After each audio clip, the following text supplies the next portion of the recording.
Muito bem, glória a Deus, meus irmãos. Gente, olha só.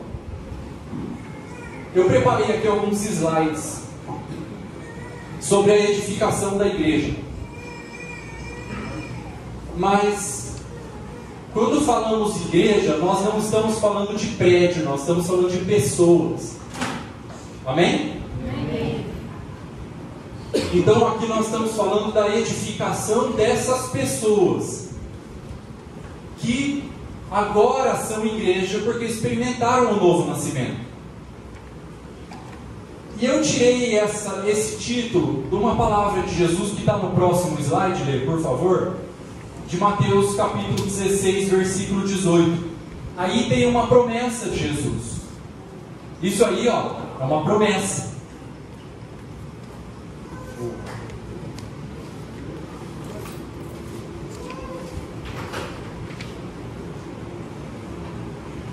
Jesus disse assim, ó: eu edificarei a minha igreja, e as portas do inferno não prevalecerão contra ela.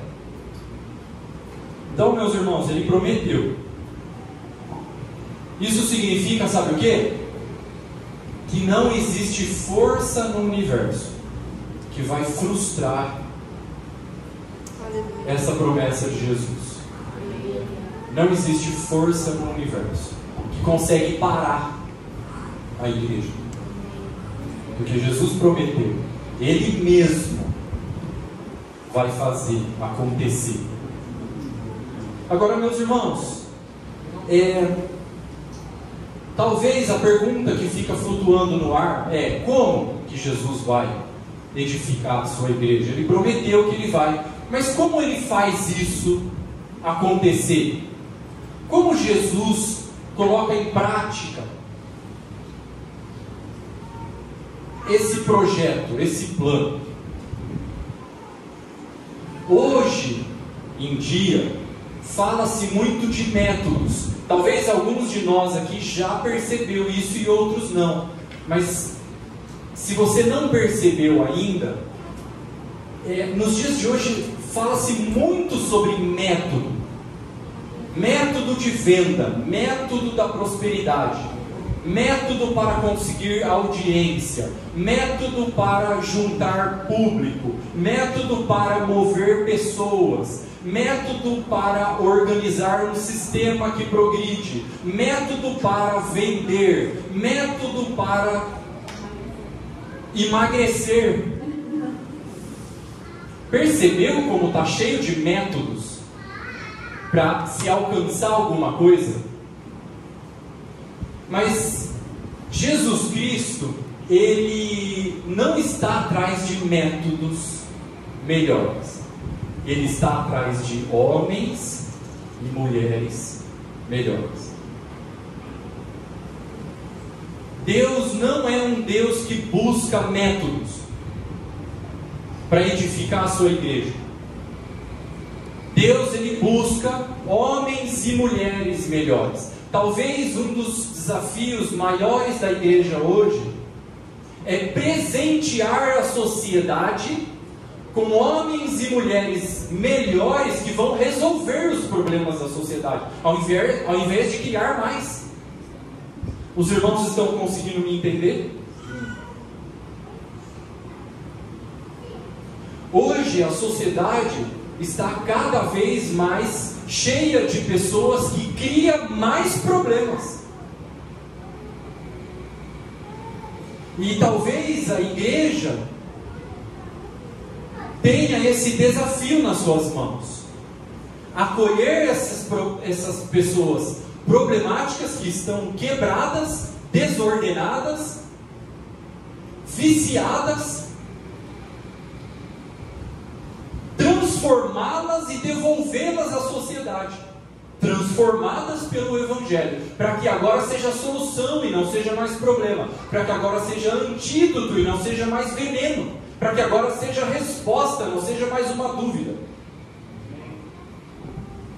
Amém, meus irmãos? Amém. Todos estão conseguindo me entender ou eu estou usando uma linguagem difícil? Está dando para entender o que eu estou querendo dizer? Está simples a minha linguagem?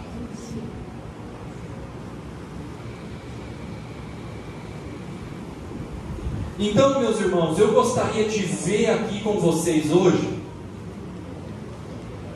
5 virtudes que Deus quer construir, edificar nesses homens e mulheres melhores que Deus está procurando.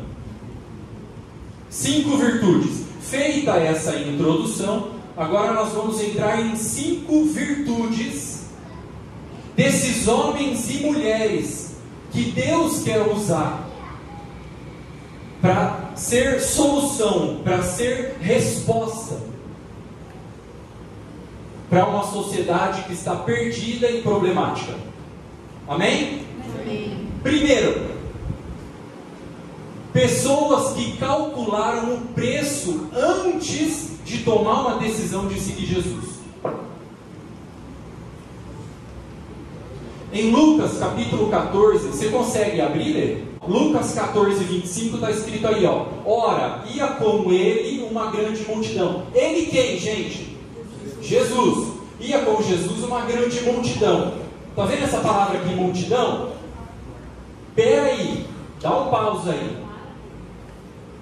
Multidão. Epa, qual é a diferença entre multidão e discípulo? Tem diferença entre multidão e discípulo? Tem. Qual é a diferença entre multidão e discípulo? A multidão vai ali de longe, com os olhos seguindo Jesus, como um curioso. Eu estou aqui de longe olhando, eu não acredito nesse negócio aí não, mas eu estou curioso para ver se vai dar certo mesmo. Eu acho que não vai, mas vamos ver, eu estou curioso, vou ficar aqui observando de longe. Eu não tenho compromisso com esse negócio aí não, mas eu vou ficar aqui observando de longe. Isso é uma multidão. E o discípulo? O discípulo é aquele que tem compromisso com Jesus Cristo, com sua vontade, com seu propósito e com o seu reino. Ficou claro a diferença entre multidão e discípulo? Sim ou não? Sim. Aí eu te pergunto, você é uma multidão? Ou você é um discípulo? Discípulo. Muito bem. O que Jesus disse para aquela multidão de curioso que estava olhando de longe assim, sem compromisso? Ele disse o seguinte, olha no versículo 26: se alguém quiser me seguir, em outras palavras, se alguém vier a mim e não aborrecer, olha a lista que ele faz: pai, mãe, mulher, filhos, irmãos, irmãs, e a própria vida, não pode ser meu discípulo.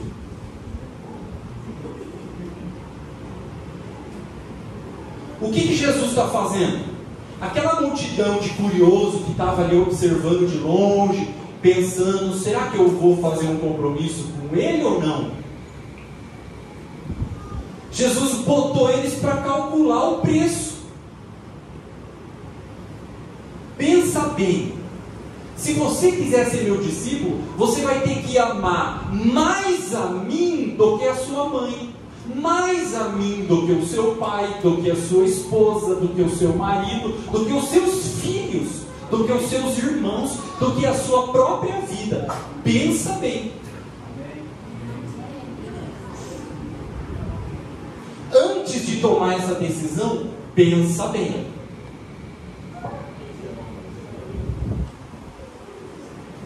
Só que Jesus, ele disse mais algumas outras coisas para conduzir aquela turma a calcular esse preço antes de tomar uma decisão. Olha no versículo 27: e qualquer que não levar a sua cruz e não vier após mim, não pode ser meu discípulo.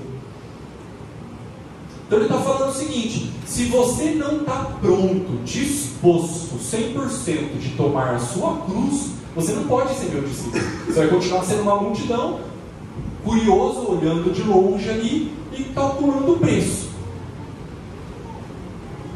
Puxa, para eu fazer um compromisso com Jesus, eu vou ter que tomar a cruz, né? Será que é isso que eu quero? Eu vou ter que amar mais Ele do que o meu cônjuge, meus filhos e ainda até a minha própria vida. Eu vou ter que amar mais Ele do que os meus pais. Puxa, eu preciso pensar bem, né? Antes de tomar uma decisão séria dessa. Vou ter que tomar a cruz antes de...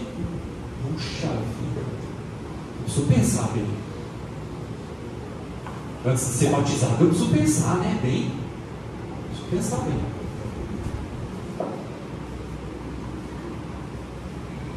Então Jesus aqui estava guiando eles a calcular o preço. Ele já estava falando, ó, se você decidir me seguir, decidir ser batizado, você vai ter que tomar a cruz. E a cruz não é a sogra, nem o sogro, nem o carro velho que não funciona de manhã, nem o chefe que fica fazendo pressão. Sabe o que é a cruz? A cruz é a sua vontade. A cruz é a sua vontade.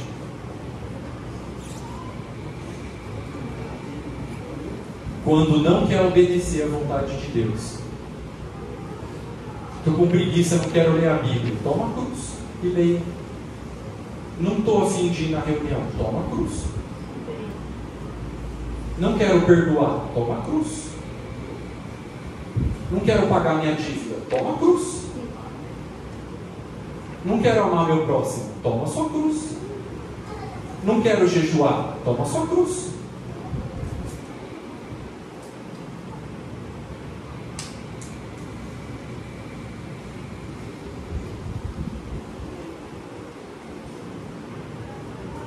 Versículo 28.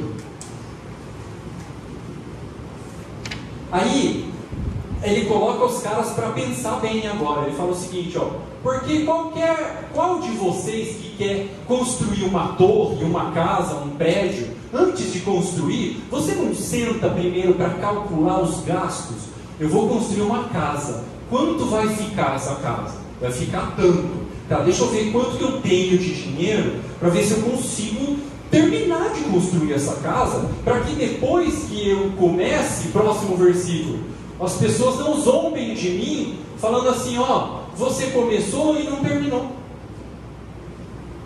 Sabe por quê? Você não calculou direito o preço, por isso que você desistiu no meio do caminho. Sabe por que os discípulos desistem no meio do caminho? Não calculou bem o preço antes de ser batizado.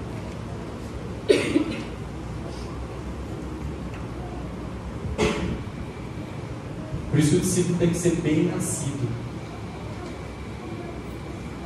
Sabe como que ele é bem nascido? Quando ele calcula bem o preço. Eu lembro quando eu tinha 18 anos de idade. Eu era viciado em droga e tinha uma namorada. E eu estudei numa sala de aula que o meu professor de história falou assim para mim: Deus pode mudar a sua vida. E continuou dando aula de história. Eu era skatista, usava aquelas calças largas, brinco, gorro, corrente, vivia de noite, dormia de dia, chegava na segunda aula todo dia, e sentava na última carteira. Meu professor de história falou assim: ó, Deus pode mudar a sua vida. E continuou dando aula de história. A semente entrou dentro de mim. Eu fui lá na casa dele, lá, falei: ó, você falou que Deus podia mudar a minha vida? Eu estou aqui agora. Aí ele falou que Deus tinha um propósito, o homem caiu, Deus enviou Jesus, e agora para eu seguir Jesus eu tinha que calcular o preço, tomar a cruz. Aí eu cheguei para minha namorada e preguei o evangelho para ela. Falei: ó, eu vou ser um discípulo, eu já calculei o preço. Você quer ser discípulo também? Eu batizo vocês, mas o namoro acabou. Tá louco, Márcio? Tô. Você não tem nem ideia quanto. Mas o namoro acabou. Eu não quero ser discípulo, mas eu quero. E eu renuncio a tudo por causa de Jesus. Calculei e decidi. Aí esse meu professor de história me batizou, dia 23 de maio de 2004. Aí minha vida mudou completamente. Nunca mais eu voltei para as drogas, bebida, cigarro, mulherada, pecado, trevas. Sabe quem é esse professor de história? O Toninho. Sabe onde era essa sala de aula? Aqui! A lousa era aqui, ó. A carteira onde eu sentava era aqui. Exatamente aqui. E hoje eu estou aqui pregando com o meu professor de história, que é meu companheiro de presbitério.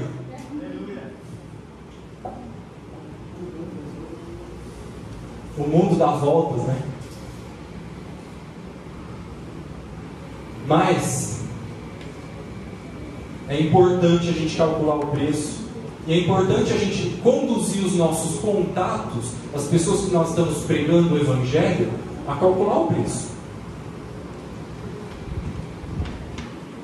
É importante. Por isso que é importante, irmão. Eu vou dar uma palavra aqui. Com muito respeito, muita educação, com muita descrição, sem se intrometer, mas se certificar se a pessoa está no segundo casamento, antes mesmo de batizar. Por quê? Porque você nem dá essa informação para ela e batiza. Mais cedo ou mais tarde ela vai aprender que no caminho que o matrimônio é indissolúvel. Aí ela vai cobrar você. Por que você não me disse antes de me batizar? E aí você vai falar o quê, cara? Eu sei, irmão, que a gente não tem controle. A gente faz o que pode. A gente checa, a gente pergunta, no meio do contato todo que a gente está fazendo, entre as linhas, a gente pergunta, né? Cadê o seu cônjuge? Aí na próxima semana, você já foi casado antes? Aí na próxima semana faz mais uma pergunta, e aos poucos vai tentando buscar essa informação. Eu não estou falando, não me entenda mal, que não é para batizar a pessoa. Eu estou falando que tem que trazer essa informação para ela antes de batizar. Isso é um assunto muito delicado para ela. Envolve os sentimentos dela, envolve o coração dela. Você vai falar isso para ela, você vai omitir? Antes mesmo de batizar, isso entra até no cálculo do preço. Olha, eu sei que é delicado, eu estou aqui para chorar junto com você o resto da minha vida. Mas a gente precisava abrir um assunto. Olha o que a Bíblia diz: o casamento é um só. Nós vamos cuidar de você a vida inteira. Nós nos comprometemos com isso. Mas pensa bem.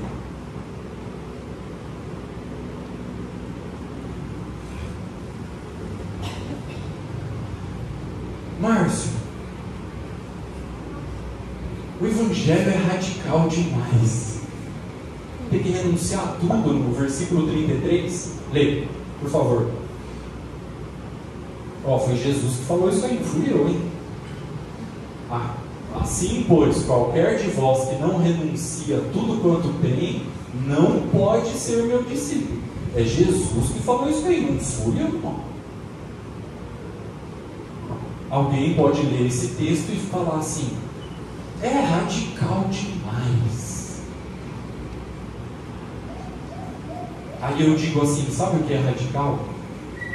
Radical é Deus, santo, perfeito, Criador do céu e da terra, descer aqui na terra, morrer miseravelmente naquela cruz por uma coisa que ele nunca fez.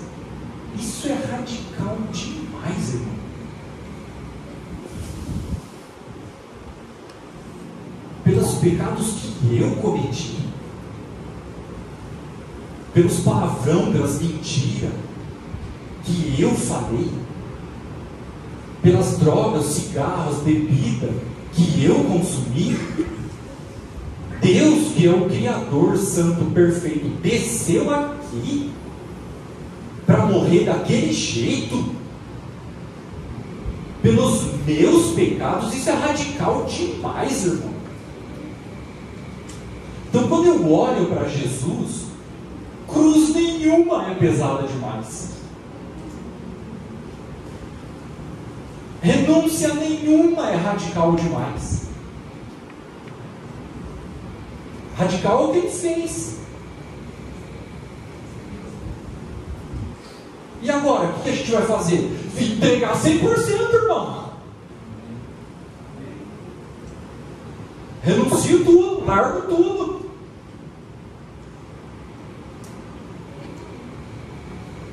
E quando ele voltar, irmão, quando ele voltar, vamos jogar aos pés dele e vamos falar assim: foi por você, foi tudo por você.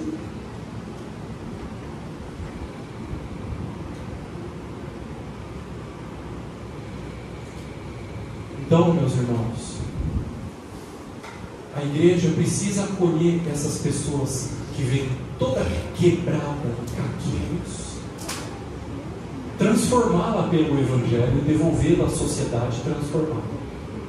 Mas para essa pessoa ser transformada, primeiro ela precisa calcular o preço. Então nós precisamos, inclusive, às vezes até no caminho a gente para para calcular, né? Será que eu vou continuar mesmo? Nós vamos ver isso no ponto número 2. Mas antes de ser batizado, precisa calcular o preço. Jesus estava falando isso aí para a multidão, que estava ali curioso, querendo, pensando: vou seguir ou não vou seguir? Faço compromisso ou não faço? Sou batizado ou não sou? Aí Jesus pegou eles e falou assim: calcula o preço primeiro. Essa decisão é sua. Jesus não empurrou ninguém para dentro da porta, para dentro do caminho. Então é importante, muito importante calcular o preço. Amém, meus irmãos? Amém. Ponto número 2. Consegue voltar lá, Lê? Se você for demorar 20 minutos de novo, irmão, aí brincadeira. Brincadeira, Lê. Ponto número 2. O caminho.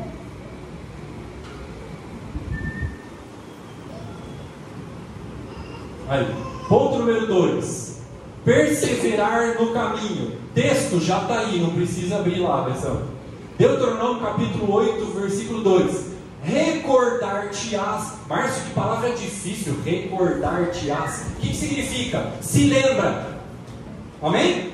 Amém? Se lembra de todo o caminho pelo qual o Senhor teu Deus te guiou. Para quê? Para te provar, para saber o que estava no seu coração, se guardarias ou não os seus mandamentos. Epa, espera aí. Então, quer dizer que o caminho que eu entrei depois que eu fui batizado, eu calculei o preço, fui batizado, entrei no caminho. Esse caminho que eu entrei vai provar as decisões que eu tomei lá na porta.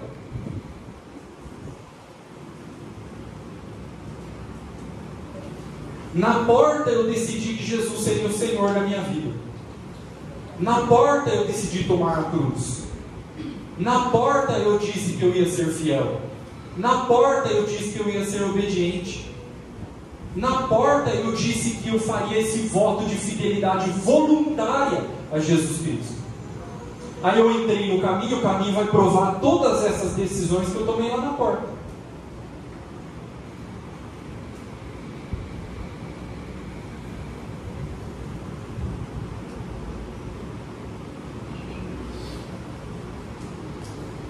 Se lembra de todo o caminho pelo qual o Senhor teu Deus te guiou, para te provar, para saber o que estava no seu coração, se guardarias ou não os seus mandamentos. Então o caminho nos prova.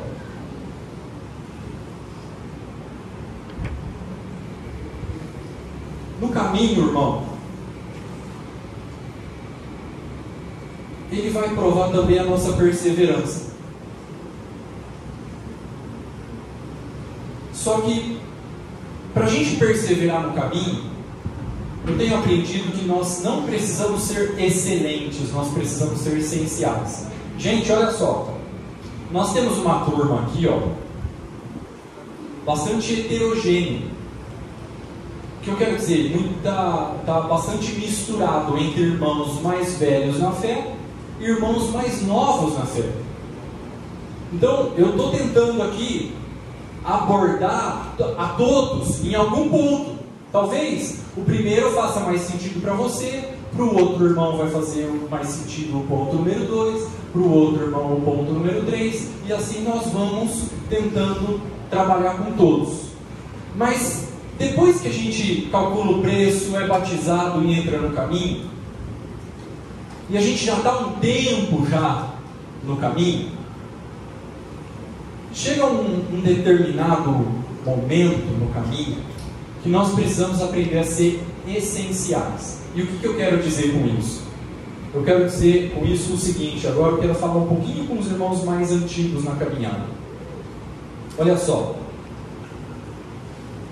nós estamos vivendo num tempo hoje na sociedade onde tem muita gente fazendo muita coisa. E o diferencial em tudo isso é aqueles que estão procurando fazer somente o essencial. Vou explicar mais. Lembra da Marta e da Maria? Os irmãos mais antigos na fé vão lembrar. Marta e Maria em Lucas 10. Jesus chegou na casa delas. Marta estava fazendo muita coisa. Tocava violão, tocava baixo, tocava bateria, mexia na mesa, mexia na caixa, mexia com os alimentos, mexia com as contribuições. Muita coisa. A Maria foi essencial. Eu só vou ficar aqui aos pés de Jesus. Aí Jesus falou assim, ó, essa aqui escolheu a boa parte. Marta, está com muita coisa, Marta. Olha, Maria escolheu a boa parte, Marta.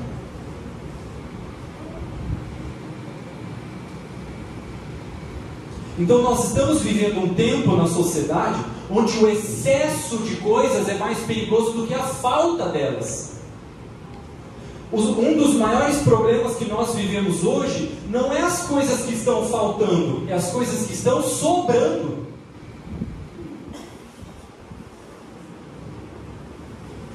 Nós temos uma perspectiva de lutar para conquistar aquilo que está faltando na nossa vida, mas a gente não para prestar atenção nos excessos, naquilo que está sobrando, que é um peso.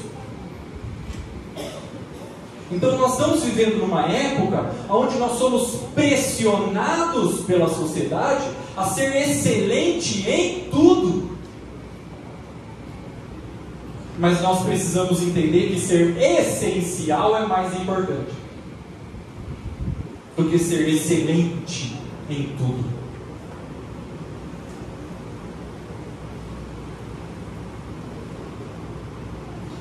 Teve uma época na minha vida que eu estava igual Marta. Eu estava fazendo um trabalho toda semana numa escola em Borebi, estava na reunião, estava no presbitério, estava no grupo caseiro, estava plantando grupo em Bauru, em Lençóis, em Duartina, viajando para o Chile, ministrando no Peru, ia para os Estados Unidos, e ia para Minas, em Rio de Janeiro, em Mato Grosso do Sul, em Mato Grosso, em Brasília.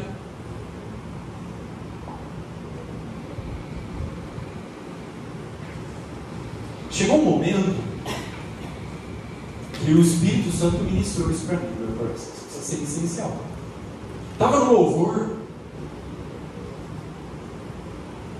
e uma das coisas que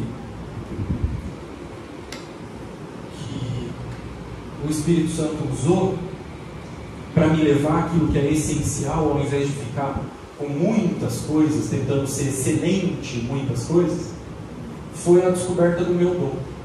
O Espírito Santo falou assim: qual é o seu dom? Então isso aí é o essencial para você. Sem ficar com aquilo que é o seu dom. Vou abraçar o mundo. Fica com o seu dom. Qual é o seu dom? É esse aqui? Então se concentra em fazer aquilo que combina com o seu dom.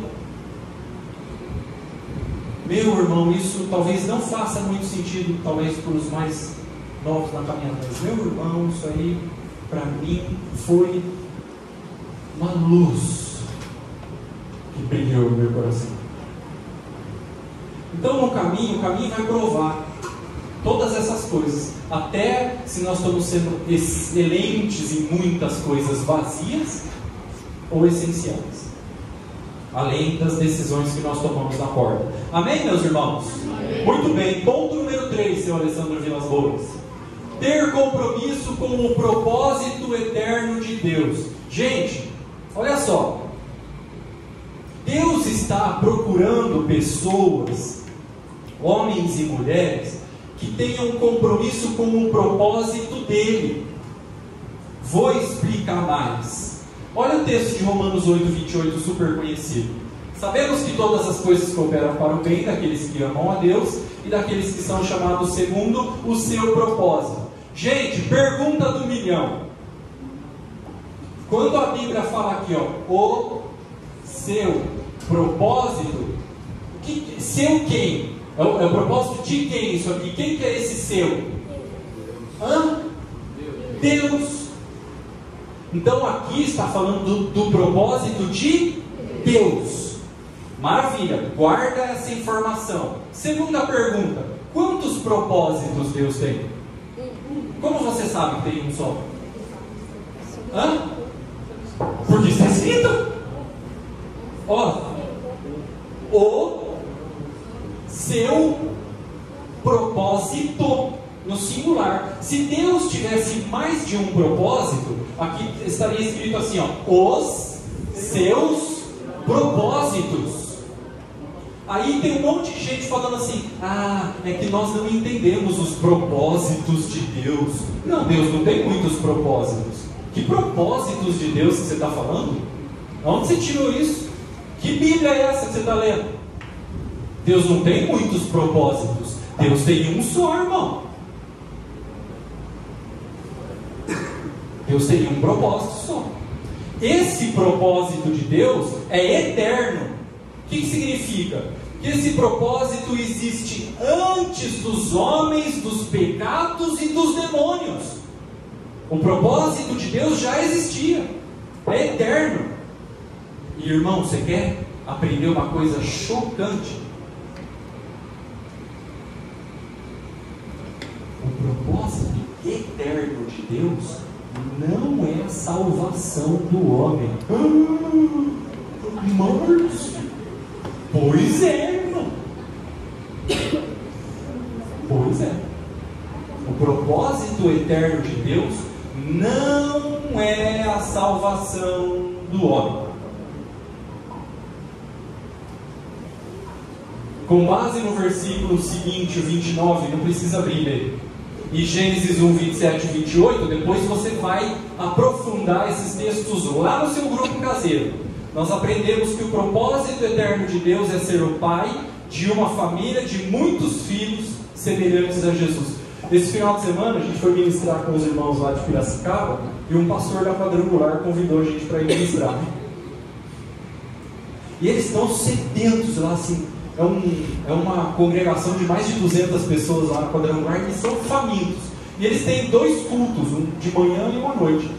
Aí o pastor Vitor falou assim: Márcio, nosso culto de domingo começa às 8 horas da manhã. Ele me levou lá às 8 horas da manhã para ministrar. Eu terminei de ministrar às 10, tinha que ir lá no grupo do Zé. Ele pega, eu já levo eu para o grupo do Zé. 6 horas você volta aqui para ministrar. Eu entrei lá na Quadrangular, o tapete da Quadrangular, assim, na entrada, estava escrito assim, ó: uma família de muitos filhos semelhantes a Jesus para a glória de Deus Pai. Eu falei: meu Deus, irmão, quase que eu trouxe aqui pra gente. Pô, né? Não tem um desse aí pra nós?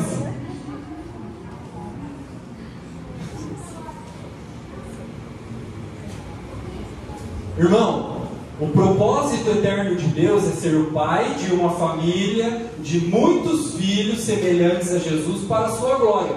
Lá em Gênesis 3, o homem caiu desse propósito. Aí Deus teve que providenciar a salvação para o homem voltar ao propósito. Então a salvação é um meio para o homem voltar ao propósito, da onde ele nunca deveria ter caído.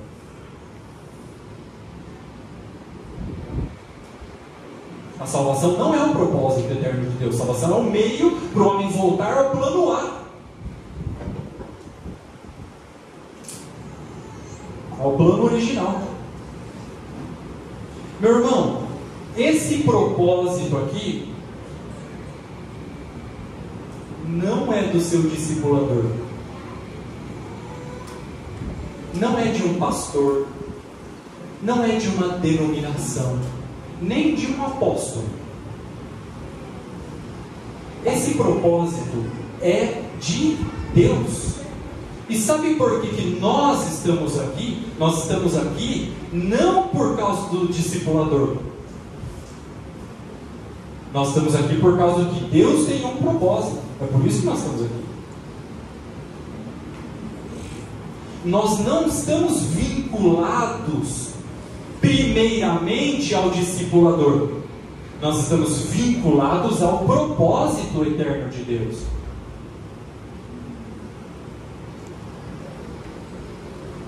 O nosso vínculo com o discipulador é porque ele está no propósito. E eu também estou. E lá no propósito nós nos encontramos. Mas não é um projeto pessoal de alguém. Eu tenho um projeto de montar uma banda e rodar as nações com a banda. Aí eu coloco todos vocês nessa banda para a gente rodar as nações. É um projeto pessoal meu, onde eu estou vinculando vocês comigo para cumprir o meu projeto. Agora, Deus ele tem um propósito que é eterno.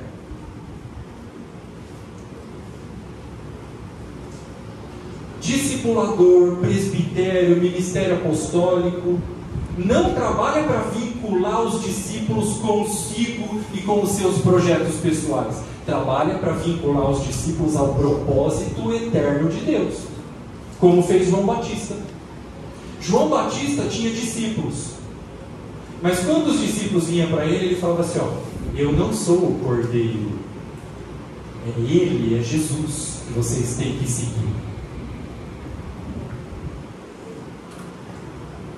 Quando João Batista morreu, sabe o que os discípulos fizeram? Foram lá atrás de Jesus. Porque João Batista fez um trabalho muito bem feito, vinculou os discípulos. Diferente de Absalão, né? Lembra de Absalão? Davi era rei e o Absalão ia lá com as suas artimanhas e manipulações e roubava o coração das ovelhas lá na porta do templo, trazia para ele.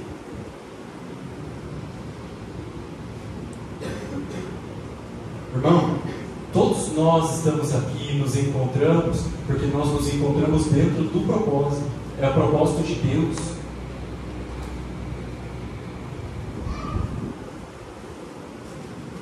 Sabe aquela história de ver a lebre? Lembra da lebre? Quem lembra da lebre? Pouca gente lembra da lebre. Eu vou contar de novo. Tinha um fazendeiro que tinha uma fazenda, uma estrada na frente da fazenda dele, tinha um cachorro. E o cachorro estava ali na frente da fazenda e passou uma lebre correndo. Ele viu a lebre. Aí o cachorro viu a lebre e saiu correndo, latindo atrás daquela lebre. Os cachorros das fazendas vizinhas escutavam o latido lá daquele primeiro cachorro que estava lá na frente. E o que os outros cachorros iam fazendo? Ia correndo atrás, latindo. Só que a corrida era longa, a lebre é rápida. E os cachorros outros foram tudo desistindo. E aquele primeiro cachorro lá foi até o fim, pegou a lebre e trouxe pro dono dele. Qual a moral da história? A moral da história é o seguinte: Por que o primeiro cachorro foi até o fim? Porque ele teve um contato pessoal com o seu alvo. E os outros cachorros, por que desistiram? Porque estava seguindo só por causa do latido do primeiro cachorro lá. Eles não tinham tido um contato pessoal, uma experiência pessoal com o alvo que eles estavam seguindo. O cachorro está latindo para lá, vamos seguir o cachorro. Agora ele está latindo para lá, vamos seguir o cachorro. Não, irmão. Aqui o alvo. Deus tem um propósito, Ele quer realizar o propósito dele. Nós não temos projetos pessoais. Você viu a lebre? Ponto número 4. Senhor Alessandro Vilas Boas. Cuidar da família. Gente, Deus quer homens e mulheres que cuidem de sua família. Por quê? Porque em 1 Timóteo 5,8 diz o seguinte: aquele que não cuida dos seus, e principalmente da própria casa, é pior do que o descrente, e tem negado a fé. Então, irmão, se você pegar a sua Bíblia, e ninguém tem mais Bíblia de papel, né? Você não vai pegar o celular e jogar no chão. Mas se você pegar a sua Bíblia de papel, jogar no chão e pisar nela, você não está negando a sua fé. Mas se você não cuidar da sua família, você está negando a fé.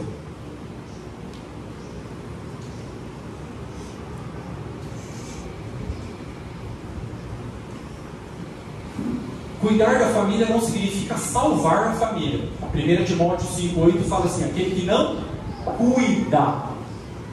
Não está escrito salva, está escrito cuida.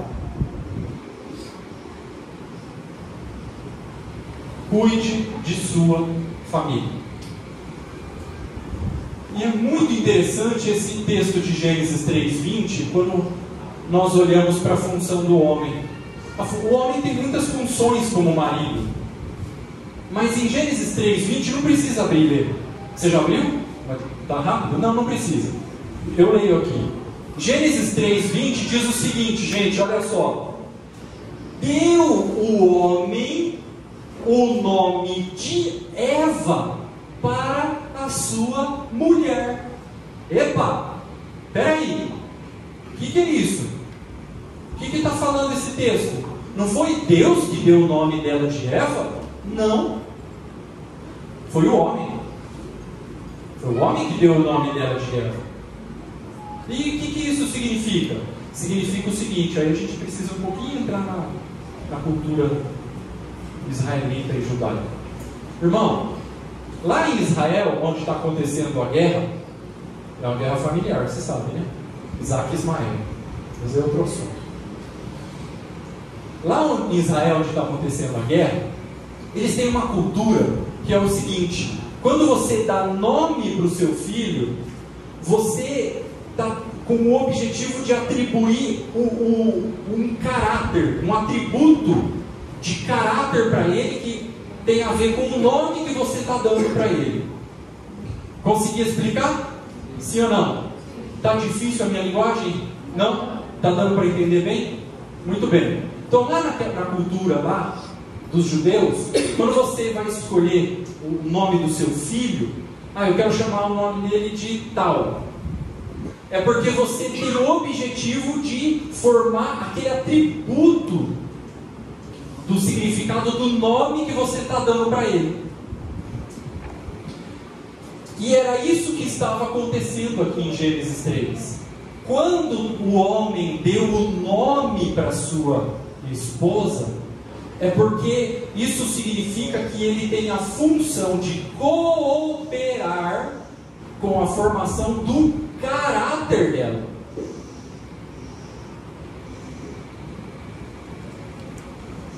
E um desses atributos de caráter que o homem tem a responsabilidade com a sua esposa é fazer o quê? Estabilizar a sua esposa. Sabe por quê? Porque em 1 Timóteo capítulo 2, versículo 9, fala que a mulher tem que ter bom senso. Sabe o que significa bom senso? Mente estabilizada. Sabe quem coopera na mente estabilizada da mulher? É o marido. Por quê? Porque quando o homem estabiliza a mulher, isso reverbera na organização da casa toda.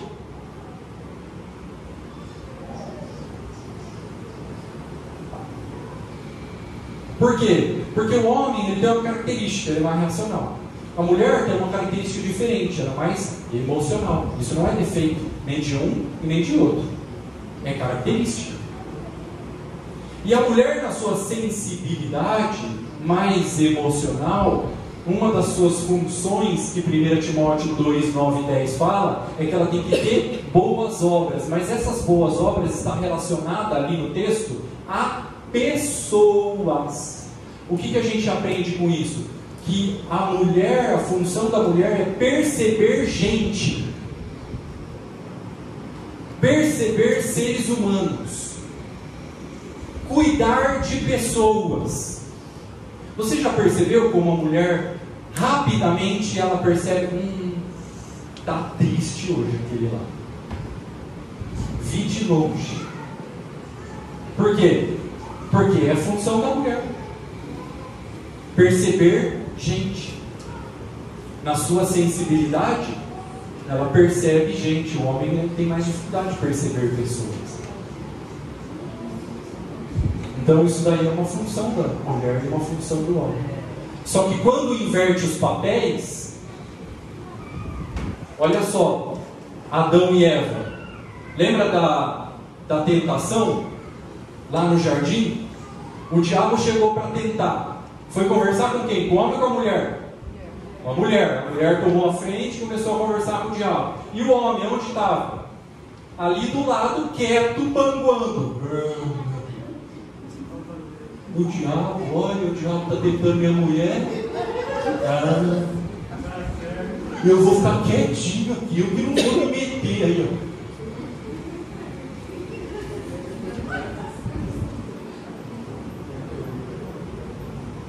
Aí o que aconteceu?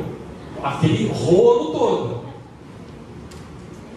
Aí o nosso pai Adão e Eva nos deixou essa característica. Deixou a característica para a mulher de tomar a frente de tudo e dominar o negócio. E o homem, panguão, sem poder de reação, sem virilidade, sem masculinidade bíblica, sem iniciativa, não consegue resolver problema nenhum. A hora que ele pensa em trocar a lâmpada que está queimada, a mulher já veio, já trocou, já resolveu, já viu que o problema é solucionado. Já ele olha e fala assim, ficou bom assim. Deixa, ficou bom. Sabe qual que é o problema disso a longo prazo? O homem guarda a espadinha dele, perde a habilidade de resolver problemas. A mulher fica sobrecarregada, porque ela tem que resolver tudo, ela tem que administrar as finanças, ela tem que cuidar da casa, ela tem que cuidar dos filhos, ela tem que ganhar o pão de cada dia, ela tem que cuidar, tem que fazer tudo, tem que administrar tudo. E o homem guardou a espadinha dele lá, o panguão. Aí ela olha para ele e vê mais um filho grandão que ele tem que cuidar, perde até a admiração por ele, porque ela se tornou muito viril, muito masculina, de tanto resolver problema, e ele nunca resolve nada, ela resolve tudo. Então a mulher que é muito viril, muito masculina, ela acadela o homem, ele fica acadelado, não perdeu a habilidade de resolver problemas ao longo prazo. Ele guardou a espadinha dele lá. O que ela tem que fazer agora? Pega a espada, entrega na mão dele, se esconde atrás dele e deixa vir o dragão. Ele vai pegar no tranco, ele vai olhar aqui a esposa dele aqui, eu estou com a espada, o dragão está vindo, eu acho que eu tenho que fazer alguma coisa, né?